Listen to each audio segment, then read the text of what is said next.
Hello guys, so this is Saurabh Kumar Nayak and you were watching Ecobus Commerce with me. अभी हम CGPSC assistant professor का जो exam होने वाला है उसके लिए पराक्रम बैच कर रहे हैं। ये हमारा छठवां क्लास होगा और इसमें हम BPSC PGT अकाउंट्स में जो क्वेश्चंस आए थे वो हम कर रहे हैं। सारे ही आपके लिए इंपॉर्टेंट होते हैं और ये बिल्कुल मत सोचिए कि ये सारे क्वेश्चंस बहुत इजी होंगे। एक बार करके देखिए, आपको समझ में आ जाएगा। ऐसे ही क्वेश्चंस आपको आते हैं आपके असिस्टेंट प्रोफेसर के एग्जाम में। कुछ और होते हैं जैसे ऑडिट और टैक्सेशन के, उसके लिए हम अलग से सेशन करेंगे। बट अभी जो बेसिक क्वेश्चन जो ज्यादातर आते हैं वो क्वेश्चंस होते हैं बिजनेस स्टडी से रिलेटेड आपके, और उसके बाद अकाउंट से रिलेटेड। तो ये दो जो पोर्शन होते हैं सबसे ज्यादा पोर्शन कवर करते हैं आपके असिस्टेंट प्रोफेसर का। इसको हम लोग कर रहे हैं अभी। तो जिन्होंने ज्वाइन अब तक नहीं किया हुआ था कर लीजिए, और जिनको लगता है कि आगे पीजीटी का एग्जाम दिलाना है या अकाउंटेंट का एग्जाम दिलाना है, ऑडिटर का एग्जाम दिलाना है, एसएससी में भी एग्जाम है आपके, तो सारे एग्जाम्स के लिए ये एक सॉल्यूशन हो सकता है। ठीक है, एक बार आइए क्लास देखिए, हमारे सीरीज पहले से बने हुए हैं। क्लास को सब्सक्राइब कर लीजिएगा और वीडियो को देखने के टाइम लाइक कर लीजिए अगर आपको अच्छी लगती है। ठीक है, तो लाइक्स मिलते हैं तो मुझे पता चलता है कि कितने लोगों को ये क्लास अच्छी लग रही है। ठीक, चलिए क्लास शुरू करते हैं। तो क्वेश्चन नंबर 80 तक हमने कर लिया था। ये हमारा लास्ट क्वेश्चन था जब हमने किया हुआ था। तो इसके बाद हम स्टार्ट करेंगे। क्वेश्चन नंबर 81 है, which technique can be used in connection with analysis and interpretation of financial statement. वित्तीय विवरणों के विश्लेषण और निर्वचन के संबंध में कौन सी तकनीक या तकनीकों का उपयोग किया जा सकता है? अब इसमें फंड फ्लो भी है, नेट वर्किंग कैपिटल एनालिसिस भी है, कैश फ्लो स्टेटमेंट भी है और रेशियो एनालिसिस भी है। ठीक है, तो आपको मैं बता दूं कि ये चारों ही यूज किए जाते हैं। So the correct option will be option E. ये ऑप्शन ऑप्शन डी। ठीक है, ऑप्शन डी होगा, more than one of the above. कहने का मतलब एक से ज्यादा सही है। वन वन थ्री फोर भी सही है और दो भी सही है। मतलब ए और सी दोनों मिला के आंसर हमारा बनेगा। That's why more than one of the above is the correct answer. ठीक है, चलिए चलते हैं। नेक्स्ट क्वेश्चन हमारा है, rate of return on equity share capital is calculated after deducting. उसके बाद ऑप्शन है हमारे पास एंड, फिर ऑप्शन है, दो ऑप्शन, दो ब्लैंक के लिए, from the net profit before interest. Net profit before interest क्या होता है? PBIT, है ना, profit before interest and tax ऐसा होता है ना। वैसे PBT, वैसे ही EBT, ऐसा अर्निंग बिफोर टैक्स। तो इस तरह से जो लैंग्वेज यूज की जाती है अकाउंट्स में, वो आपको वो आपको पता होनी चाहिए बेसिक लैंग्वेज से। तो इक्विटी, रिटर्न ऑन इक्विटी जो होती है वो फाइनल जो प्रॉफिट बचता है वो रिटर्न इक्विटी को मिलता है। इक्विटी शेयर होल्डर जो होते हैं वो असली मालिक होते हैं, इसलिए अपना जो हिसाब है, अपना जो पैसा है वो आखिरी में निकालते हैं। उसके पहले कौन निकालता है? उसके पहले प्रेफरेंस डिविडेंड और डिवेंचर। तो सबसे पहले कौन निकालता है? इंटरेस्ट, यानी कि डिवेंचर वाले लोग निकाल लेते हैं। तो the first will be interest and second होगा प्रेफरेंस डिविडेंड। तो the option B will be correct answer. ठीक है, चलिए आगे चलते हैं क्वेश्चन नंबर 83 की ओर। क्वेश्चन नंबर 83 है, मैच करना है आपको लिस्ट वन और लिस्ट टू से। तो फिनिश गुड्स टर्नओवर रेशियो क्या होता है? उसके बाद इंटरेस्ट कवरेज रेशियो, उसके बाद डेट सर्विस कवरेज रेशियो है, उसके बाद current ratio and quick ratio है। सबसे पहले मैं फोर्थ से स्टार्ट करूंगा। करंट रेशियो और क्विक रेशियो, ये दोनों आपके लिक्विडिटी क्राइसिस को बताते हैं। ठीक है, अब उसके बाद है इंटरेस्ट कवरेज रेशियो। ये आपके इनएबिलिटी टू पे इंटरेस्ट, मतलब डी का हो जाएगा 1 और बी का हो जाएगा 3। आपको कहीं दिख रहा है क्या? डी का 1 दिख रहा है और सी का, सॉरी, बी का 3 दिख रहा है क्या? नहीं दिख रहा है, नहीं दिख रहा है, अलग अलग ऑप्शंस में है। अब यहाँ पे जो करेक्ट आंसर है वो हो जाएगा ए, है ना। सॉरी, ये मैंने गलत लिख दिया है। 1 सेकेंड, चलो। जो फिनिश गुड्स टर्नओवर रेशियो होता है ना, तो ये आपके गुड्स से रिलेटेड है ये। उसके बाद है इंटरेस्ट कवरेज रेशियो, बी है, इनएबिलिटी टू पे इंटरेस्ट के लिए। डेट सर्विस रेशियो जो है ये आपके इनएबिलिटी टू पे ड्यूज टू फाइनेंशियल इंस्टीट्यूशन ये है, और करंट रेशियो जो होता है वो आपके इनएबिलिटी टू पे सॉरी लिक्विडिटी क्राइसिस को डिफाइन करता है। सो आपका हो जाएगा पहले का 4, ठीक है, और बी का 3, अच्छा ऑप्शन ए सही है क्या, और सी का 2, और डी का हो जाएगा 1। अच्छा ये तो बिल्कुल सही है, सॉरी मेरे से ही गलती हो गई समझने में, तो ये सही आंसर है। चलिए, उसके बाद है furniture for a cloth dealer. Cloth जो होता है उसके लिए फर्नीचर क्या होगा, वो डील किस पे करता है, तो यार वो क्लॉथ पे डील करता है, तो फर्नीचर उसके लिए क्या हो जाएगा, उसके लिए फिक्स एसेट हो जाएगा। ये 11th का क्वेश्चन था, ठीक है। चलिए, ये यहाँ पे भी गलत आंसर है, तो ये सही आंसर जो है बी हो जाएगा, ठीक है। ये आंसर गलत है यहाँ पे। बी पीडीएफ मैं शेयर कर दूंगा ग्रुप में, आप वहां से ले सकते हैं, ठीक है। Declared and paid dividend 7 lakh is, payment declare थी और उसके बाद पे भी हो चुकी है, तो ये 7 लाख रुपए क्या होंगे। आप इसको ऑपरेटिंग एक्टिविटी बोलेंगे, फाइनेंसिंग एक्टिविटी बोलेंगे, या इन्वेस्टिंग एक्टिविटी बोलेंगे। देखिए तीनों के एक्टिविटी के अंदर ही आता है, ये तो कोई ऑप्शन होता ही नहीं है ऐसे केस में। तो ये जो होता है, ये आपने डिविडेंड जब दिया, तो डिविडेंड किसको देते हैं, आप इक्विटी शेयर को देते हैं या फिर प्रेफरेंस शेयर को देते हैं। तो इक्विटी या प्रेफरेंस या डिबेंचर जो आप इशू करते हैं, क्यों इशू करते हैं, क्योंकि आपको पैसे चाहिए होते हैं। So the correct option is option B, financing activity के लिए, ठीक है। करेक्ट ऑप्शन क्या हो जाएगा, फाइनेंसिंग एक्टिविटी। लाइक कर दीजिए अगर अभी तक लाइक नहीं किया है वीडियो को, और सब्सक्राइब करते जाना। क्वेश्चन नंबर 86 है, the basic function of financial accounting is to, जो फाइनेंशियल अकाउंटिंग होता है उसका बेसिक फंक्शन क्या है, तो रिकॉर्डिंग ऑल बिजनेस ट्रांजेक्शन, ठीक है। ये उसके फंक्शन बेसिक फंक्शन पूछ रहा है, ठीक है। क्या पूछ रहा है, फंक्शन पूछ रहा है। फंक्शन का मतलब क्या होता है, आधारभूत काम, क्या होता है, काम, ठीक है। अब यहाँ पे क्या है आपको मैं बताना चाहूंगा, पहले ये है रिकॉर्डिंग, उसके बाद ये है क्लासिफाइंग, और ये है समराइजिंग। तो इसको जो बोलते हैं, है ना, इसको मैंने बताया था अपनी क्लास में, आई एम रणछोड़ दास चाचर शिमला आया चतुर। आई एम रणछोड़ दास चाचड़ शिमला आया, शिमला आया चतुर, ठीक है। शिमला आया चतुर। तो आई का मतलब होता है आइडेंटिफाइंग, एम का मतलब होता है मीजरिंग, आर का मतलब होता है रिकॉर्डिंग, उसके बाद सी का क्लासिफाइंग, एस का समराइजिंग, ए का एनालाइजिंग एंड इंटरप्रेटिंग, फिर आखिरी सी का होता है कम्युनिकेटिंग। तो ये जो होता है ये आपके कैरेक्टरिस्टिक्स नहीं होते, सॉरी ये आपके कैरेक्टरिस्टिक्स होते हैं, या इसी को हम प्रोसेस बोल देते हैं, ठीक है।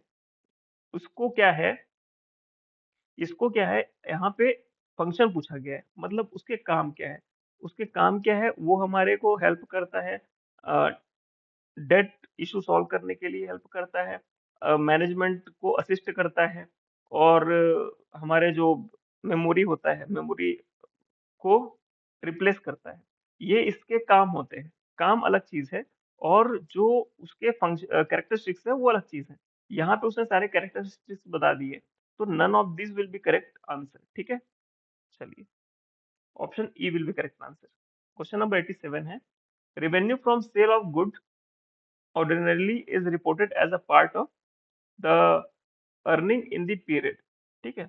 वस्तु की बिक्री से आगम सामान्यतः उस अवधि से संबंधित अर्जन लाभ का भाग होता है जब बिक्री हुई हो, ठीक है। जब नगद प्राप्ति हुई होती है या माल का क्रय होता है, ये भी एक ट्रांजेक्शन होता है, लेकिन हमारे में क्या बोला जाता है, प्रूडेंस का एक कॉन्सेप्ट है। प्रूडेंस का कॉन्सेप्ट क्या बोलता है, अगर माल बिक गया, डजंट मैटर कि उसका पैसा मिला या पैसा नहीं मिला, दोनों ही केस में हम उसको एंट्री लेते हैं, और उसका प्रॉफिट उस पर्टिकुलर टाइम को ही हम अपनी बुक्स ऑफ अकाउंट में लिखते हैं। So the option A will be correct answer. Question number 88 है, the statement containing various ledger balances on a particular date is known as. तो एक स्टेटमेंट है, एक विवरण है जिसमें एक निर्धारित तिथि को विविध खातों का शेष लिखा जाता है, कौन सा स्टेटमेंट कहलाता है। ट्रेडिंग अकाउंट में लिखते हो क्या, बैलेंस शीट में लिखते हो क्या? नहीं, हम तलपट में लिखते हैं। जो हमारा तलपट होता है या ट्रायल बैलेंस होता है, तो ट्रायल बैलेंस पे अपन क्या करते हैं, सारे लेजर्स के बैलेंसेस लिखते हैं, ठीक है? और ट्रायल बैलेंस को क्या बोलते हैं? समरी ऑफ बैलेंसेस, ठीक है? चलिए, आगे question number 89। The note which is sent to a customer when he returns the goods is known as। उस नोट का नाम जो एक ग्राहक को माल लौटाने की दशा में दिया जाता है। एक ग्राहक है ना, ये कस्टमर है। अब ये कस्टमर जो है, इस कस्टमर ने माल लौटाया है, और ये आप हो, आपने माल रिसीव किया है, ठीक है? आपने माल रिसीव किया है। तो ये जो है अभी ये जो है, ये कौन हो गया? ये क्रेडिटर हो गया। कौन हो गया? क्रेडिटर हो गया। और ये कौन, आप कौन हो गए? आप डेटर हो गए, ठीक है? आप डेटर हो गए। तो अभी जो आप इसको बिल बना के एक नोट बना के दोगे, वो कौन सा नोट रहेगा? ये रहेगा क्रेडिट नोट। कौन सा नोट रहेगा? क्रेडिट नोट रहेगा। अच्छा, ऑप्शन यहाँ पे दिख रहा है क्या आपको? सॉरी सॉरी, ये अब कौन सा नोट रहेगा? क्रेडिट नोट रहेगा। अगर कोई कस्टम अगर आप किसी को माल लौटाते हो, है ना, आपने माल लौटाया, तो आप कौन सा नोट इशू करते हो? डेबिट नोट इशू करते हो। अगर आपने माल लौटाया तो क्या नोट इशू करते हो? डेबिट नोट इशू करते हो, ठीक है? चलिए, अगर आपने किसी को लौटाया होता तो,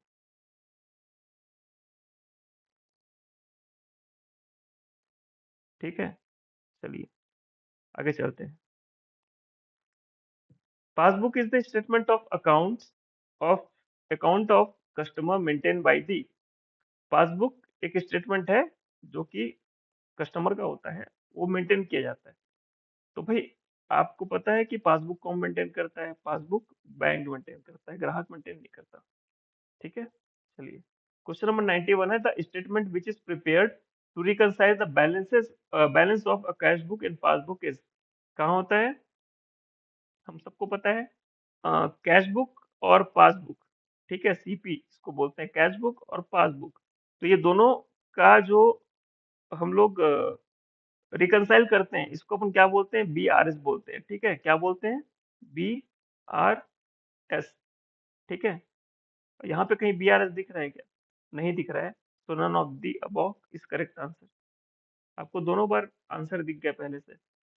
the depreciation on leasehold property. अच्छा, कमेंट करना लोग भूल जाते हैं, कमेंट कर दीजिए अगर आपको लगता है, आप क्लास देख रहे हैं और आपको अच्छी लग रही है, या आपको कोई डाउट है, कमेंट कर दीजिए, ठीक है? For depreciation on leasehold property, the appropriate method of depreciation is. अब ये जो है डेप्रिसिएशन लीज होल्ड पे है। लीज होल्ड क्या है? आपको कोई असेट मिल गई, कोई असेट मिल गई, लेट्स सपोज। अब ये क्या है? ये आप बेच नहीं पाओगे ना, आपको एक टाइम के बाद वापस करनी है। तो क्या होता है कि मेरे को 10 साल के लिए मिली। कितने साल के लिए मिली? 10 साल के लिए मिली। तो लीज होल्ड में क्या होता है, इसको मैं एक फिक्स्ड इंस्टॉलमेंट में 10 भागों में बांट लेता हूँ। एक भाग हो गया, 2 भाग हो गया, 3 भाग हो गया, ऐसे करते करते मैं इसको बांट लेता हूँ, है ना? और चलिए, कर ही देता हूँ, बाहर बांट ही देता हूँ। 1 2 3 4 5 6 7 8 9 और एक 10, ठीक है? ठीक है, ये 10 भागों में मैंने इसको बांट दिया। अब ये जो 10 भाग में मैंने बांटा, क्यों बांटा? 10 इक्वल पार्ट में मेरे को ये करना था। इसको मैं क्या बोलता हूँ? फिक्स्ड इंस्टॉलमेंट मेथड, या फिर इसको अपन बोलते हैं एसएलएम। क्या बोलते हैं? एसएलएम, ठीक है? मेरे पास कोई पॉइंटर नहीं है, मार्कर नहीं है जिसमें मैं लिख पाऊँ, ठीक है? मेरा बजट भी उतना नहीं है। यू वेरी वेल नो कि बहुत खर्चा आता है उस पे, 5-6 हज़ार रुपए का आता है, और हमारा चैनल पूरी तरह से फ्री है। तो ठीक है, ये एसएलएम यूज होता है जब भी लीज की संपत्ति की बात आती है। तो इसको हम फिक्स इंस्टॉलमेंट मेथड भी बोलते हैं, या फिर इसको हम बोल देते हैं एसएलएम या स्ट्रेट लाइन मेथड, ठीक है? चलिए, चलिए यहाँ पे कुछ लिखा है मैंने, है ना? तो यहाँ पे है, fix instalment method, the appropriate method of depreciation for leasehold property is the straight line method. This method depreciates the leasehold property over its useful life, which is typically the term of the lease agreement. ठीक है? So the next question is 93 it must be. ठीक है, चलिए 95 आ गया था बीच में। चलिए, sales are equal to, विक्रय किसके बराबर होता है? सेल्स किसके बराबर होता है? पहले बात तो सेल्स जो होता है वो कैसे होता है? आपका सीओजीएस रहता है, ठीक है? सी ओ जी एस प्लस जीपी रहता है आपका, ग्रॉस प्रॉफिट, है ना?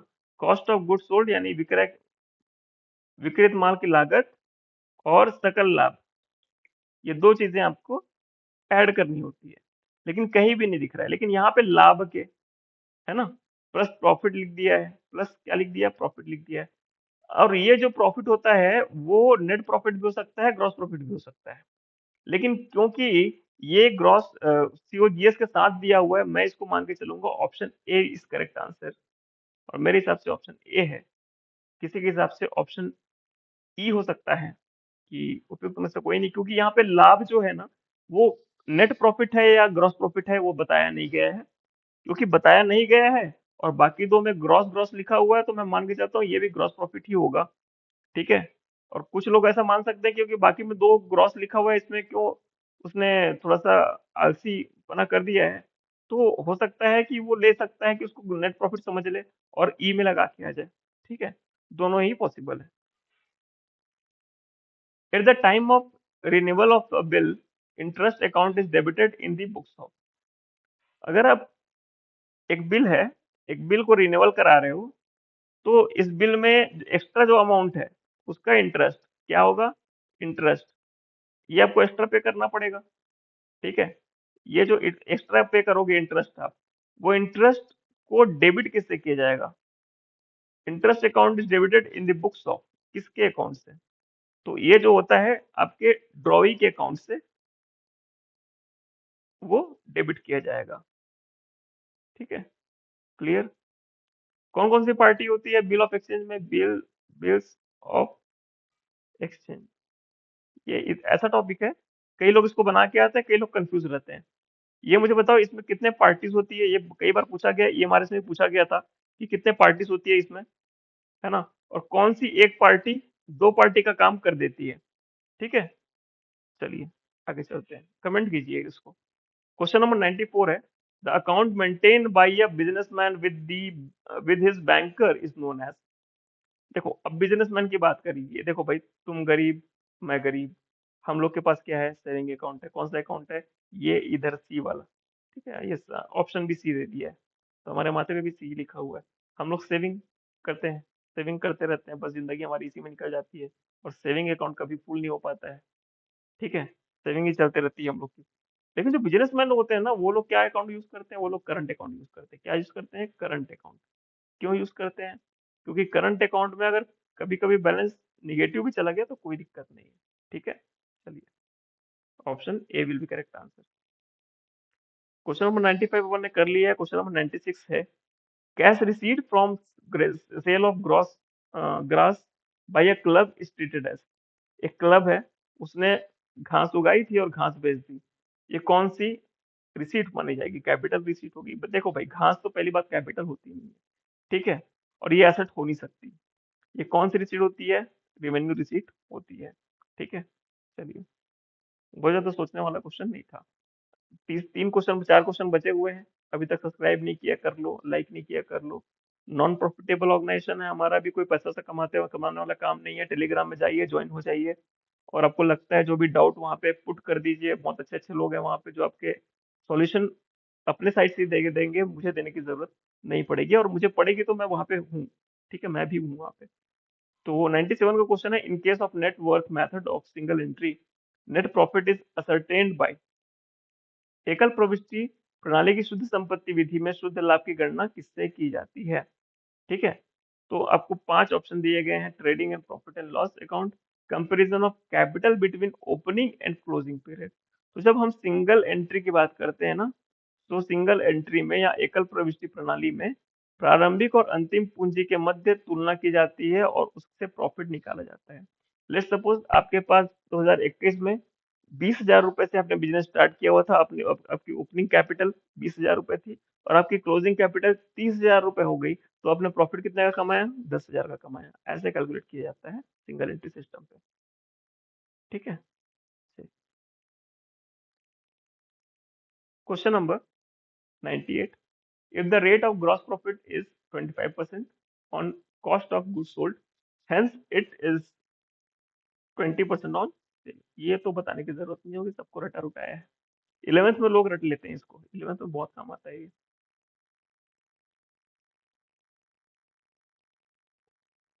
क्वेश्चन नंबर 99 है, when the new partner bring his share of goodwill in cash, the amount is debited to। ठीक है, डेबिट किससे होता है? देखो भाई, डेबिट किससे होता है पूछा, मतलब इतना इतना इतना इजी क्वेश्चन है कि आपका आंसर आपके सामने है, कैश अकाउंट। ठीक है। डेबिट किससे होता है? जो लाएगा, वो जो आया वो क्रेडिट। ठीक है, और जो गया वो डेबिट। आया क्या? गुडविल कैश में लेके आ रहा है, तो डेबिट क्या होगा? Cash account. That's it.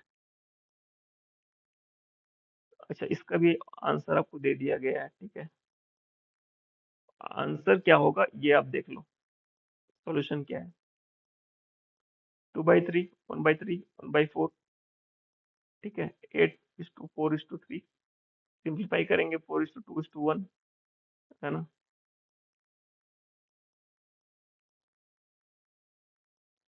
Option ये कहीं आपको अवेलेबल नहीं है। ठीक है, ये ऑप्शन आपको अवेलेबल नहीं है। यहाँ पे आपको देने की कोशिश किया है, लेकिन ये आपको घुमाने की कोशिश किया है। नीचे जो इसका 1/3 है, 1/9 होता तो बात सही थी। ठीक है, option E will be correct answer. Question 101 है। आप लोग बताइए मुझे आंसर क्या होगा। ये आपके लिए है। थैंक यू सो मच आज की क्लास के लिए। चलिए, थैंक यू सो मच।